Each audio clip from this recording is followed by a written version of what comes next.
As you can see, between May 29 and December 11, it's exactly 196 days. Of course, expectations are still very, very high. We have with us, so we don't keep you waiting for too long, the governor of Lagos State. We call him Mr. Governor, Mr. Babajide Fashola. Did I say Babajide Fashola? Babajide Sanwo-Olu. Thanks. That's okay, Ayo. It's okay. Right. Thank you very much for having me. 196 days in the saddle. How's it been? Well, it's been roller coaster. I mean, it's been a whole lot of humbling experience. It's been a whole of reality check for me. It's been very engaging. You know, Lagosians has been extremely, thoroughly very engaging. It's been very engaging, very inspirational, right? But more importantly, right, it's further just confirms, right, that it could be done. That in the midst of all of the challenges, solutions can be espoused, you know, and deliverables can be met, right? It's 196 days, like you said, out of 1,460 days, right? So we're counting on a daily basis, right? So we've done about 13.4% of our time, right? So, and I said to my team, right, we don't need to wait until 4 years before we know what kind of scorecard we have out there for Lagosians. So on a daily basis, keep asking yourself, what have you done in your 8 to 10 hour serving Lagosians? What are the ideas that you have brought on board that can improve the quality of life of Lagosians? What are the challenges that you see on your way to office, on your way back home, that you think we can bring about to solve all of the solutions, to improve life, to improve the standard of living, and to further improve the quality of people living in Lagos State, to make the business environment a lot better. And those are the questions we're asking ourselves on a daily basis. So recently also you said that there's a difference between the information you have before you get into the office and the information you have after. Was there a culture shock of sorts? Certainly not. Certainly, in terms of culture, I've been privileged to work in service. Right? It will probably be in the realities of numbers. Right? If you sit right there, if you sit down, there are specific things you can ask for and you will see. Right? From outside, you can only make a guess. From outside, you can only just, you know, make an assumption. Right? And you also don't know the reasons behind some of the figures or some of the things that you hear. Right? And it's only when you're there that you can speak. And I tell you one or two. Right? I mean, if you're not the governor, you certainly cannot sit in a security meeting. Right? And if you're not in a security meeting, you will not hear things about security. You will not know what are the challenges, you know, what are the solutions that needs to be brought to your table for you to solve those security issues. Right? So you will certainly never have that opportunity unless you are there. Yes. Now that you bring up security, I mean, I think it's a great place to start. Okay. If you randomly Google Lagos State, yeah, you'll find results. Is Lagos State safe?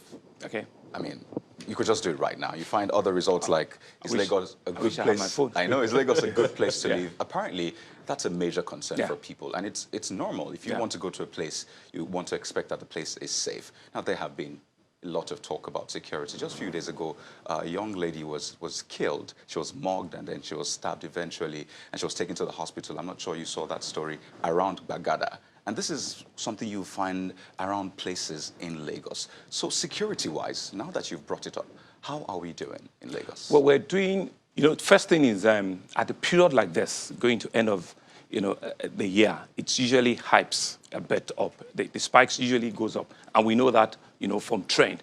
People usually just want to do a lot of sharp corners. You know, people just want to make a few more monies before the end of year. So very typically. Right, so we are truly, really tracking, you know, that. The incident that you mentioned, incidentally, I'm on top of it.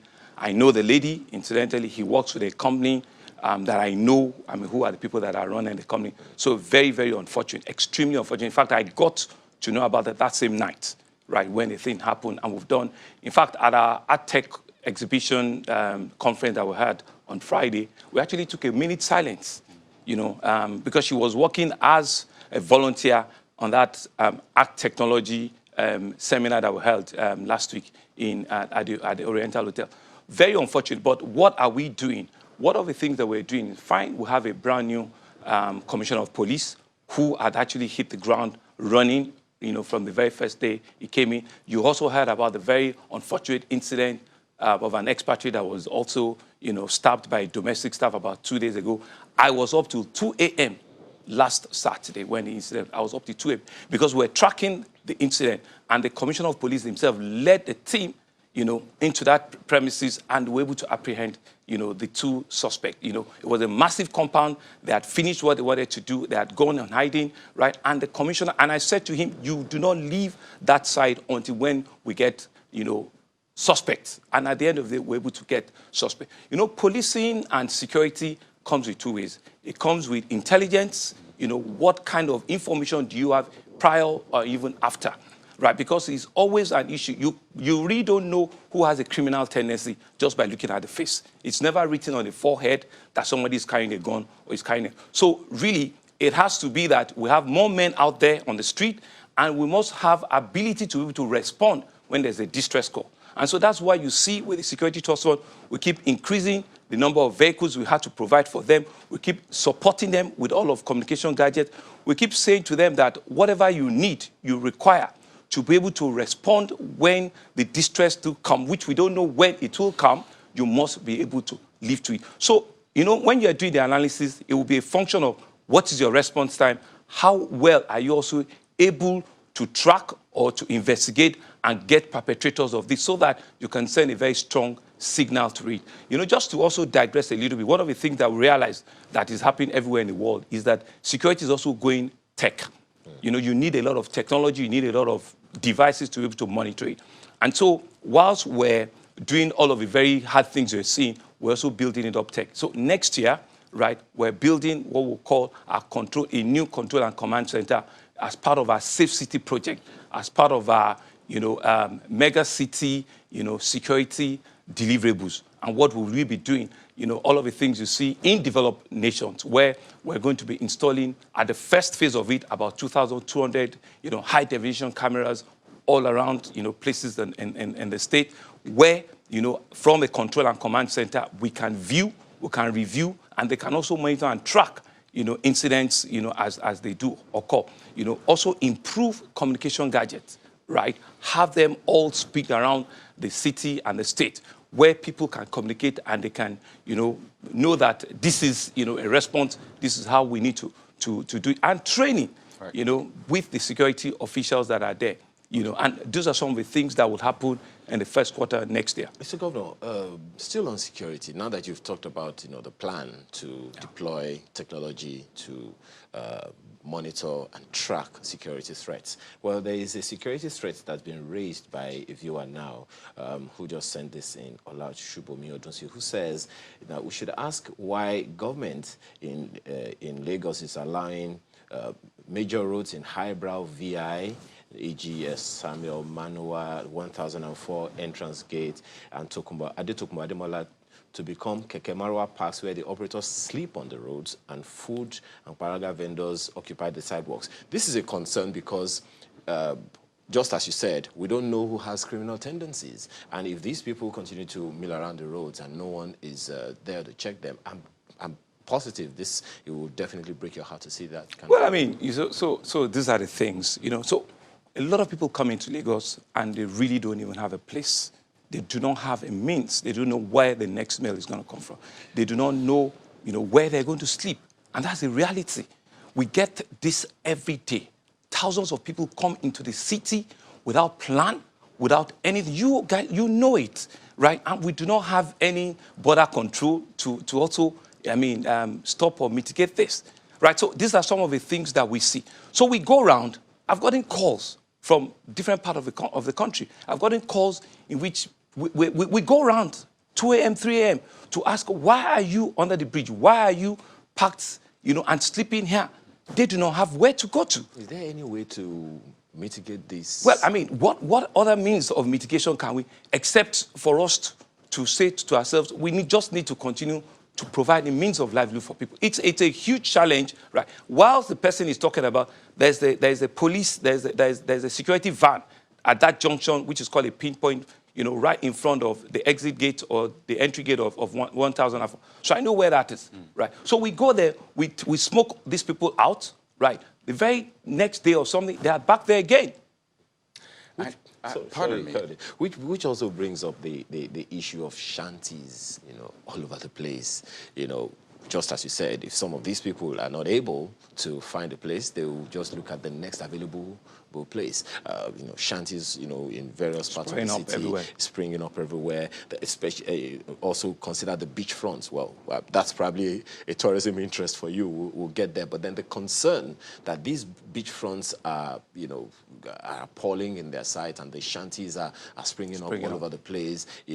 We know that, in years gone by, governments in Lagos at various levels, and even the federal government, had tried to mitigate this. The Morocco example is one that they took, what some people consider draconian action to mitigate that. Is there any plan because I know it's part of the things that you are interested in? Well, essentially is to do, a lot of what we'll call regeneration, right? So I watched a documentary on your channel yesterday, right? And immediately we also spawned into action, right? So this was a right of way, right, that we're preserving for future development of road, which we call the coastal road, right? So it's been set at about 60, 80 meters of right of way just to preserve that corridor so that we do not have people building, and to disrupt the future developments in that whole corridor. And before you wake up, people started erecting all sort of makeshift shanties, into it, right? So we're going there again this morning to serve them contravention. But the flip side of it, too, is that, you have NGOs, too, that will also say to you that you also cannot displace them. You also cannot remove them. So these are conversations we keep having, right? At what point in time do we need to also manage this population explosion?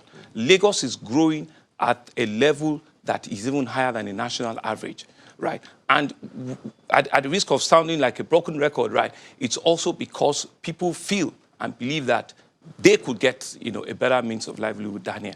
Right, so we want to be able to provide those facilities. We want to be able to give them that opportunity as Nigerians, as all of us, right? But the truth about it is that government cannot do it alone. So we need to continue to engage also with the private sector to see how we continue to provide job opportunity for them, skill acquisition, even as little as we go in there to do enumeration for them. They all want to take a run. Right. And we said, if we don't do enumeration, if we don't know who you are, where you've come from, how long you've been here, we can also not plan. But they run away. That's definitely a concern. But definitely there is a solution, right? We certainly need to have a solution. So we have a LASTRA, which was said to people that freely come and also register, right, at any of our local government, so that we can, once we know the demography of different areas, right, our future planning also will improve. What are the things we need to provide for some of those things, for some of these areas? Okay. But once you get there, everybody just runs away helter-skelter. We certainly cannot come at 2 a.m. or 3 a.m. and say that we want to take a remuneration, we want to take an enumeration of how many of you are actually living or sleeping here. Could it be in the way it's being communicated to them? Because if they do, just as you said once, if people need to take ownership of whatever policy of government there is, so maybe there is a way that we need to communicate with them to let them know that we're not trying to drive you out of town. It's just to plan better for you. So we're in a station now. So you also help. You're also part of it. So let's also use whatever arms that we can use to further reinforce the communication. So one of the things that we will do, living here too, is to see if we can also produce a lot of also further, leaflets to go paste and say, come to LASTRA, and we've got them in over 300 locations. Come and register. Sorry, Kyle, still talking about shanties. There's this report that was done. The question is in the report. Let's take a look at it. Coastal Road in the Lekki area of Lagos State boasts of several estates and streets bordering it, including Okunde Blue Scheme, Adedeji Close, Oriwo, Odubiyi, Folashade Awe, Remi Olowude's streets, and more. There is also the presence of some squatters that have become a source of hazardous and security threats to others in the neighborhood. They live in shanties and wooden buildings. This overhead shot of the area gives an indication of how much they've grown and taken root. On a daily basis, more people join them and this sometimes lead to a rivalry between different gangs and fighting. Some of the residents whose faces are blurred for fear of their safety speak on the harrowing problems they've had to put up with in the light of the overwhelming presence of the squatters. I've been living here for close to a year now, and I would say that it's been 1 year of hell. First is the offensive odor, which is coming from right behind us on the coastal road, which I would say has been abandoned or is an abandoned project. We have people living there, living in shanties and defecating right on the road, which is directly behind where we live.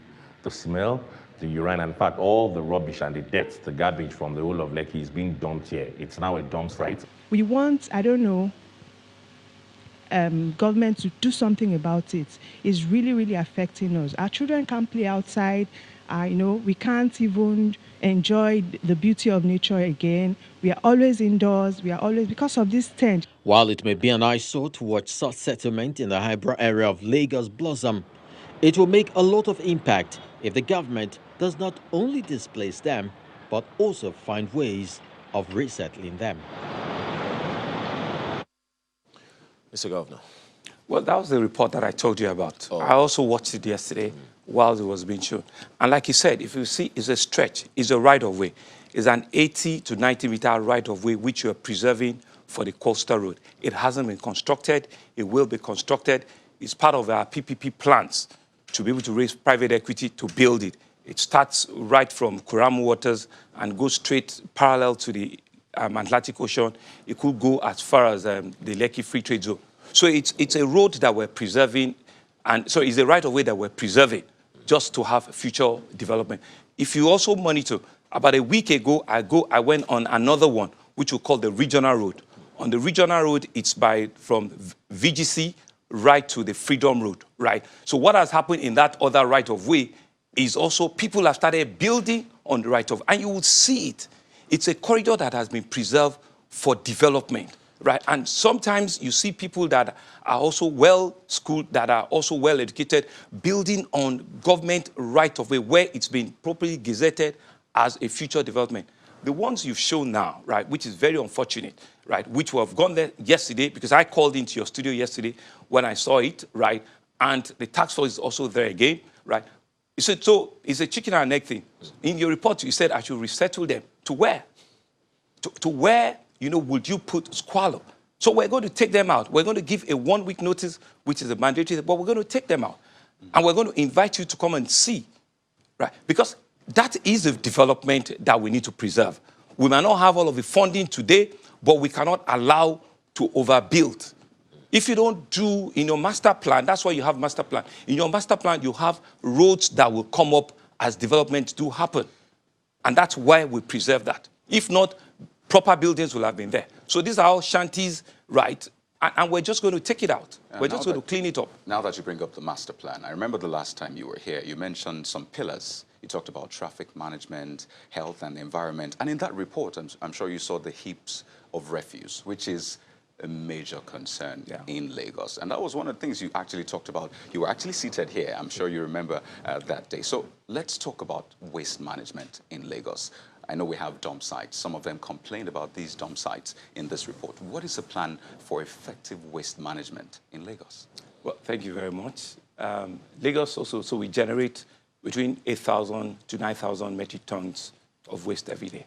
That's a lot. That's a lot of waste to generate. And we've got 4 dump sites, that 2 of them are almost filled up as we speak now. So 2 are fairly out of city, but we're trying to wrap up even road connection, to those dump sites. How do you, and in our plan when we started, we said for waste to be, to leave the street and for you to see the end of naked waste, we needed to do what we call waste sorting from the resident. We launched a program about 3 months ago, which we call Blue Box, Blue Box Waste Initiative, which is where we're handling and we're giving out waste bags, from the tenement, different colors, purple bag, blue bag, and yellow bags. We're giving it to residents free of charge where they can put their waste. That is getting a lot of traction. We imagine that it's been a lot better than what it was six 7 months ago. I mean, and that's the truth. We've cleaned up the entire highways of waste, naked waste. We've cleaned up a lot of the internal roads. We've just procured another 20,000 of the 150-liter waste bags, waste boxes that are in front of houses, and they've started deploying them. Right. One of the conditions of getting one is that you certainly must be paying, your tenement rate or something, and they'll give you one free of charge. So we have actually started that. But what is the medium to long-term solution? So we've started waste, giving waste bags to residents so that they don't have naked waste. One of the solutions is that we're also revamping what we call the transfer loading station at Simpson, at Oshodi, and another one at Agege. Right, so we're revamping them. So we're also improving, our ability to have waste conversion. A lot of people have sent proposals to us and said they can do waste to energy, they can do waste to fertilizer, they can do. Yes, we've seen it, right? But the bottom line also is that it requires some level of investment. On my trip to China, it was also one of the things that I took back, where one or two companies says that they also can come here. So how it will work is that you need to also provide for them a big land area, right, where the waste had to be sorted. For you to be able to use the waste to whatever it is you want to take it to, be it energy, be it fertilizer, sorting must have been done. And the sorting should come from the kitchen. Right. It must start from the kitchen. That's what makes it a lot easier on the investor to want to take it. Because if not, it increases the cost of the investment by about 20 to 30%. Because if you now need to sort, it will not make it competitive. And if it's not competitive, the investor will certainly not be willing to make those investments. So waste sorting is one of the things first that we need to get around. And it's the culture thing, right? So a lot of advocacy has to go there. A lot of, talk. We've taken it to our schools. We've taken it to primary schools. We've taken it to secondary schools. So that is where the foundation needs to start from. Children need to take this conversation home and tell and remind their parents that, see, we've just finished eating, let us even sort these things. So let's go over the sorting, yes. The colors of the bags and what you put in them. Yeah, so in different colors there, some we call the proper, black, which are the organic waste, right, which are the food in itself. The purple ones will be the bottles, and the plastics. And the orange one, I think we have are the paper, waste paper, or cardboard, or anything. So once you have bottles, you have cans, in one, you have your organic waste, which is your real food waste. The perishables. Perishables in another one. Then you have the last one, which will be like for papers and things. Once you do all those three kind of components, there are people that will just come and pick the cans and the bottles. There are people that will be interested, in the organic waste. There are people that will be interested, in your used books or papers and all the rest of it. Mr. Governor, I picked a word from this waste that you talked about. You talked about energy. Yeah. It sounds very, very exciting to me. We'll talk about that a little more when we come back from this break, among other issues. Please stay with us. The Chief Executive of Lagos State, Mr. Apapa Sanwo-Olu, the governor, is here with us. So the agenda for this segment is clear: transportation and security. But before we go there, Mr. Governor, you mentioned energy in waste management the other time. Is there any plan to restore the IPP project of Lagos State? Well, thank you very much. Just for clarity, we're the only government that currently have 6 IPP projects.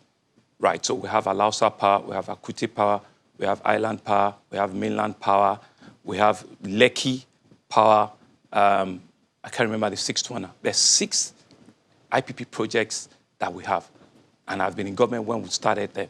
So the whole idea is to see how we wrap up, investment in each and every of those IPPs that we currently have. So a lot of our own state-run offices and agencies and a lot of street lights are on these IPPs, And so the embedded concept that the federal government had just started with the NEC, we had actually taken a lead, years before now. And it's really for us to up it and upscale it and be able to now take it to residents and home beyond just, at government facility. And how are we going to do that? So we have had extensive conversation with the 2 discos in Lagos, both Eko and Ikeja. And I've said to them, it's very simple, right? the concept of willing buyer, willing seller, it's something we need to further enhance and develop. There are other investors that want to come and play in this space, and so you need to either shape it or shape out for them, right? I'm not going to sit back and not be able to give my people power. So part of the initiative we're putting together, we actually want to put our skin in the game. We actually want to raise investment for them and see how we can jointly raise and buy and procure maybe prepaid meters, because those are some of the things people are talking about. Yeah. That's one. Secondly is to also identify communities that we can ring fence, right? And they can improve the distribution infrastructure in those communities, and jointly have a tariff structure where we all can discuss, and becomes, once you can assure them of a 24-hour minimum power, right, then you can have a tariff structure around them. And it's currently working with 1 or 2 locations in Lagos. Okay. Let's talk about some other things. Roads. You once said earlier in the year that anyone who invited you to anywhere, it will rain. We're happy it hasn't rained today. And it was one of the issues that you raised. You said that rain was a major inhibition to road construction and all of that. It's definitely a concern for you as well, I want to believe, because it's a major concern for many people. Potholes all over the place, heavy traffic as a result of that. We can't even begin to talk about Apapa gridlock and all of that. So how are you taking all these on? Because it's all practically all over the state. But you will comment and you agree that is improved in the last 2 months. So we cannot continue to complain about rain because rain had stopped. Okay. But work has also started, right? And the last month, in the last month or so, like I said, we've awarded over 160 roads. We've awarded additional another 20, right? And these are what we call game changers, right? I was in Ikorodu the other day, so we've started, the construction of Agric-Ishawo. I went there myself. Agric-Ishawo used to have about a meter, 2 meter high of water. It's like a big swimming pool. So the rain has subsided, the rain has gone. And so we've awarded it. It's 7.2 kilometers. That's a game changer. We've awarded Ijede, road that will take you to Itamaru, Iwe-Elepe. We've awarded it. It's 6-point-something kilometers. We've awarded Ibugbo, Ishawo Road, BAT, also in Ikorodu. It's also a game changer. It's about 3-point-something kilometers. These were some of the relief, right, that we're talking that we're going to come to the Ikorodu axis. The Sekumade-Ipakodo Road, on which I flew, so I traversed on it. It's also a place that is a major inlet into Ikorodu, right? That we've identified a contractor who is going to start the major rehabilitation of that road before the end of this month. So Ikorodu is in itself is taken care of. So we've called those ones game changer. It's different from all of the inner roads that we're doing in Ikorodu, and you can test it. So we'll have about 60 of that all going on. We'll go to another part of the city, Ojokoro. We've just completed 33 roads. Asan, Macaulay Road, Unity Road. There's another one called Prince something Road.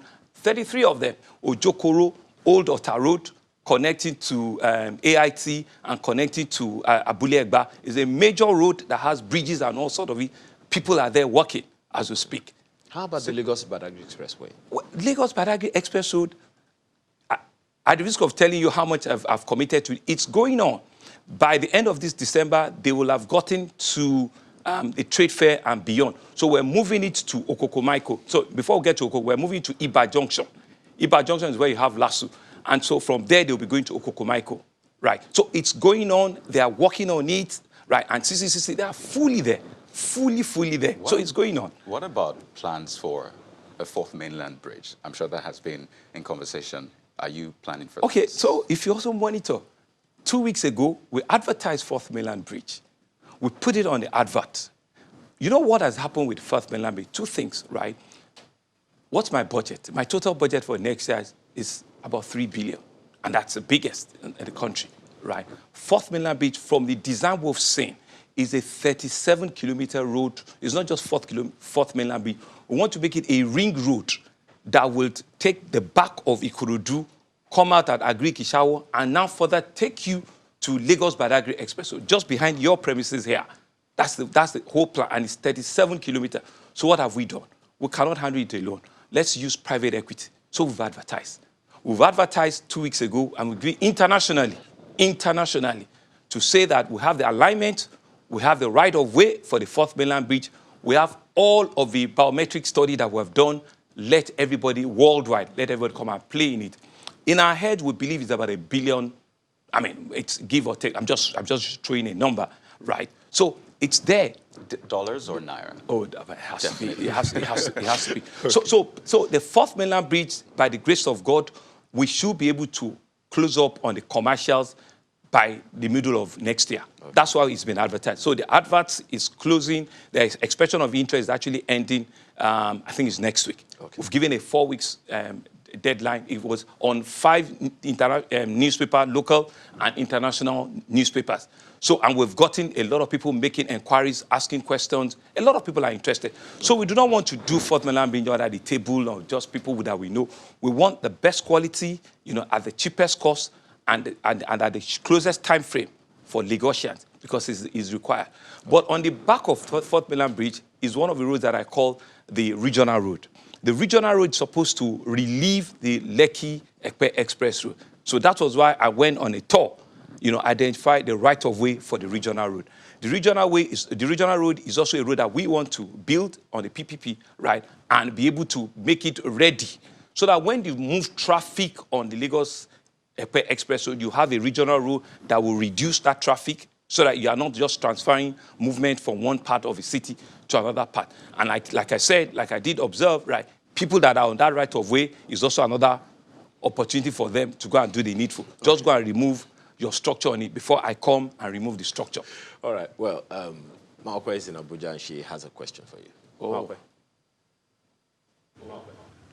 Good morning, Mr. Governor. Simply looking at responses to some of the things that you have said so far, some of our viewers out there would like to know what is happening with respect to the executive order on Apapa. They say that the trucks are back, that they were away for a while, perhaps about 2 weeks and a little more, but it looks like the trucks are back on the Apapa road. What are your thoughts on it, sir? Well, thank you very much, Maokwe. Thank you so very much, and I'm sure Abuja is great this month. Okay, so it's an enforcement that has to be consistent, and we have to stay there. So we're working with 2 prongs. So federal government also has a task force that is working, and the state government also has a full complement. So with MPA, we're also doing a lot of things. First, we're also trying to see how to provide infrastructure for these trailers, because if you also don't provide alternatives, they'll keep coming back. So we've identified, a trailer park that's going to take 6,000. The investment have been put together, and the construction will start in earnest. Part of the challenge that they have in Apapa is also the issue around inside the port itself. The turnaround inside the port, right, brings a lot of clog out on the port, right? I don't want to begin to speak specific about names or about companies that are causing some of these things. That's one. Secondly, and you also go and check, now they need to return empty containers back to the port. So you see a lot of those truck drivers struggling to get back onto the port. There are empty containers they are carrying to drop their containers back into the port for demurrage. So this is a conversation that we, outside of just solving the traffic, we also need to resolve the operation around the port. So once a trailer takes a container outside, right, and you're expecting that trailer must return that container within 72 or I don't know what the time frame is, they need to start counting the clock. So they need to come back on that road again and want to come and drop an empty container. And we're saying, no, why don't we have container terminals outside of the port? I don't know how they want to do that outside so that they go somewhere and go and drop the container. Everybody needs not need to come back to the ports to want to come and drop their containers. That's number 2. The third one is also, we know we're looking at that bridge, that major bridge, Ijora, going into Apapa, and there's been a lot of load pressure on that bridge, right? And so federal government and ourselves are looking at it, and we're saying that maybe we need to take all of these trucks and underneath, right? We've seen our men being attacked, on that road, last men. We've seen our Lagos Environmental Task Force being attacked, on that road. But we're not going to stop. We're not going to stop because we're going to continue to put pressure on it. So, but we're working with MPA, we're working with the Shippers Council, we're working with other stakeholders to be able to have a long-lasting solution. Like you did observe, You know, we've cleared it. Not once, not twice. The bridges have been free, but before you say anything, they are back there. So what causes the back there is because they really cannot enter into the port, either the Tinkan port or the Apapa port. And why do they need to get there? It's because of the empty containers that they need to go and drop. You know, so it's a total operation that we need to review, right? But for us as a government, like I said, working with MP and some investor, we're also building, you know, a very massive trailer park for them, where we believe that we also can take them, you know, off all of the roads, you know, and the redevelopment of the road also happening. You know, the development that is going on is right from the gate of the Apapa port and is all the way on Apapa Oshodi Express Road, right? And so that reconstruction of the road is also going on. Is there a time frame for this? I mean, the plans that you have, you've identified the problems. You know that over and over again you have tried to disperse these people, but they keep coming back owing to the challenges which you've enumerated. But looking at the solutions which you're proffering for the long term, is there a time frame for them? So the long term is this. So let's not kid ourselves. The current capacity of the two ports we have has been well outstripped. The current capacity is way, way beyond what they're currently doing. So that's why Lagos had started initiative about the deep Lekki port, which is also in conjunction with MPA. So this is one of the reasons why I also went to China, to ensure that the investor, which is about $1 billion, the investors are real and they've started work. That will be the long-term plan. The long-term solution is to decongest that port and have other ports in Lagos being built. So we've started the construction of the Lekki deep port. Is to also quickly finalize conversation on the Badagry port. Those are the long-term solution that will take the city, you know, out of the port. The city in itself has outgrown the two ports that we have. How much time are we talking about, sir? Well, I mean, the port will be delivered, you know, with all the timeline we see in the next 2 years. It will be completed. They've said 2.5 years, but we're pushing ourselves to be able to cut the tape in 24 to 28 months. Okay, now let's quickly take this one. Someone's talking about tank farms in the satellite area. They're saying that it has pushed out the residents of that particular area. The tank farms are taking over. Is this something you consider an environmental menace? And how are you looking at the residents who are living very close to the tank farms, which ought not to be? Well, I mean, so this is it. Tank farms have been built. Some of these residents also gave the land for the construction of this tank farm. Let's not deceive ourselves. I mean, so, and that Ijegun area supplies about 30 to 35% of the total PMS, you know, usage countrywide. So the investment has been there. It's real. There's nothing we can do about that. So about 3-4 weeks ago, you saw that the whole management of NNPC were with us, were in our office.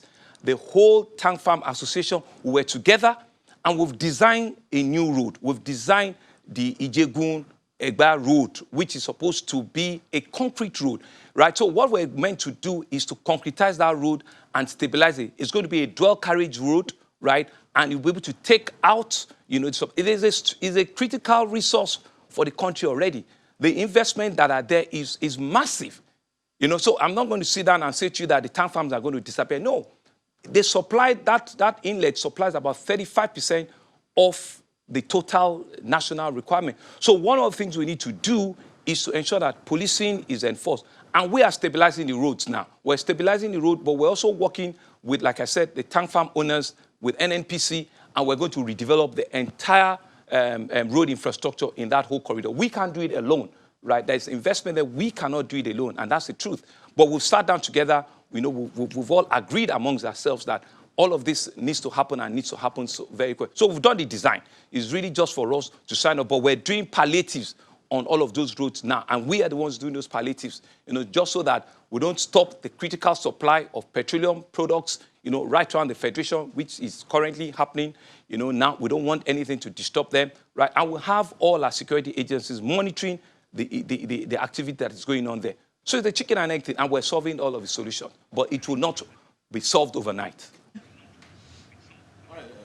Just quickly, if I may, you already referred to slums in the first part of the questioning. However, there is this one issue which has been going on with the Lagos State government and waterfront. The Otodo Gbame situation, which went to court, and the Lagos State government was asked to resettle the residents, the people who had taken over the waterfront. What is the status update with the people of Otodo Gbame?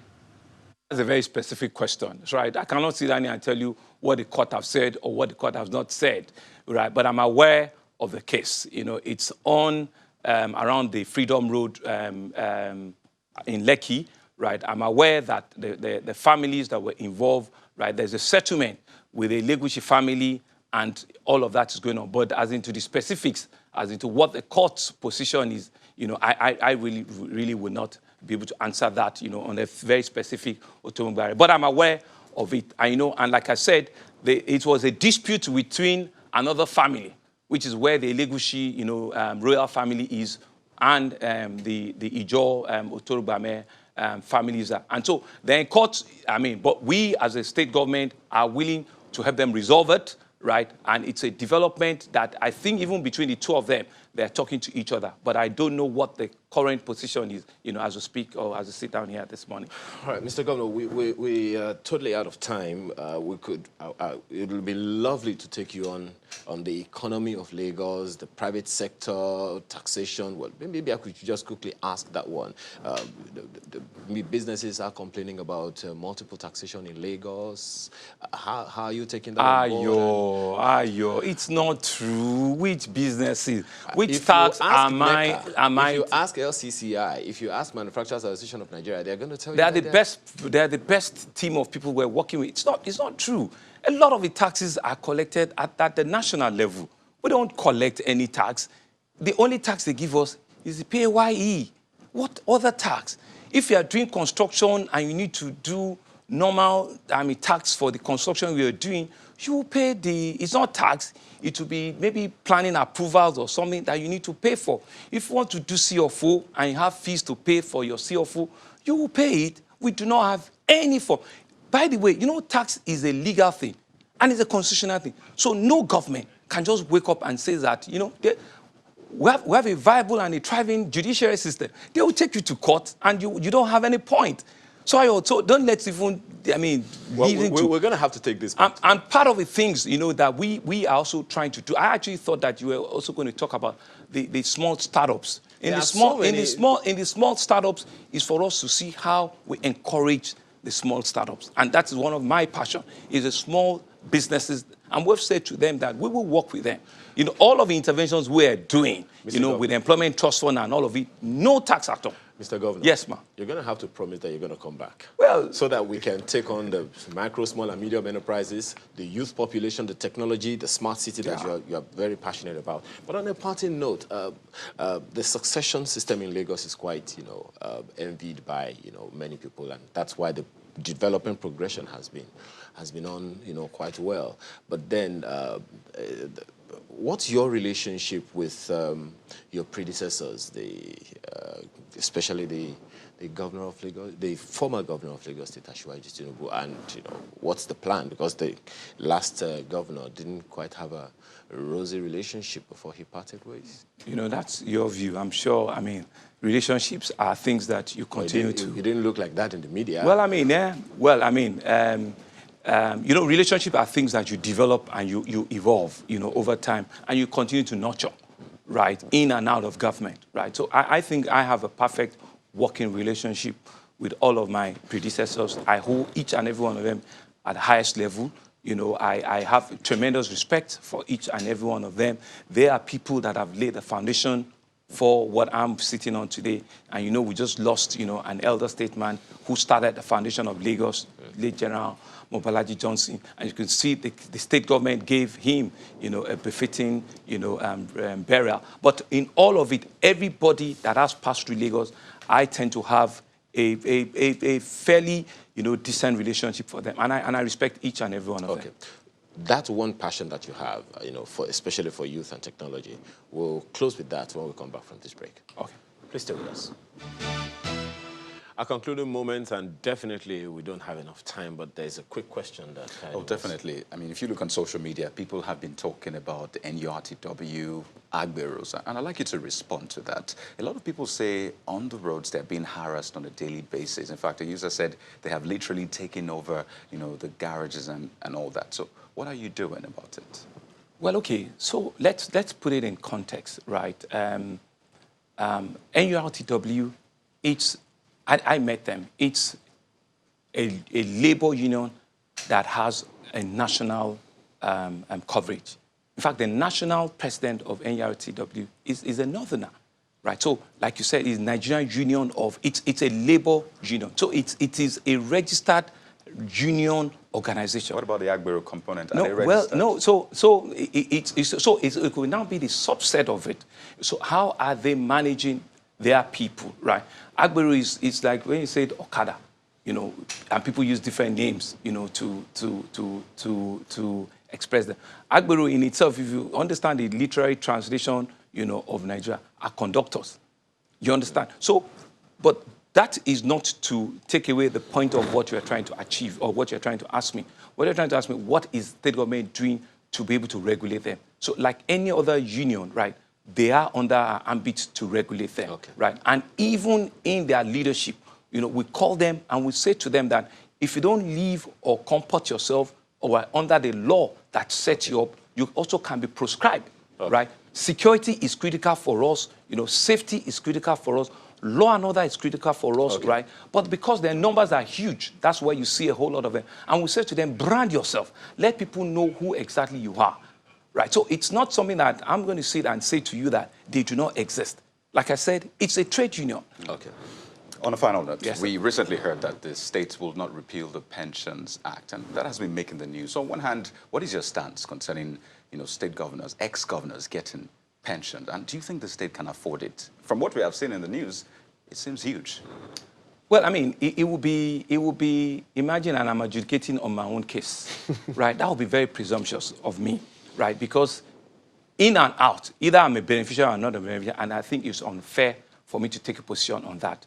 And like you said, it's the Lagos State, is the law of the Lagos State House of Assembly. It has nothing to do with me. It's been there. And so if they want to take it on, they want to repeal it, is a State House of Assembly that have, the rules of engagement are very clear, right? So they can repeal, it's their law. They can repeal their law as the case may be and deal with it, right? But as per affordability and can they, can we afford it or can stop it? It depends. Different people have, where they put their priorities, right? I just approved, a compensation higher than the federal government compensation. I just approved a 35,000 compensation, and federal government says theirs is 30,000. I feel the pain of my people. I understand, the level of living in Lagos. And I said to myself that if these are still the same civil service that I'm going to use to push on my economic agenda, I need to put them in a right pedestal where they understand and appreciate that they are critical to me. Everybody says that my people are my greatest asset. I just don't want to talk it. I want them to reflect it. So that's why I'm doing that for them. So regarding pension, if I leave, I cannot make a judgment call on that. All right.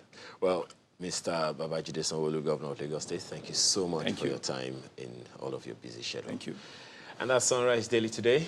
Thank you so much for watching. I'm Ayo Makinde. I am Kayode Kikulu, but don't forget you can always rewatch this on our YouTube page. The channel is at Channels Television, and don't forget to subscribe. Well, thank you for watching. I'm Maokbe Ogun Yusuf.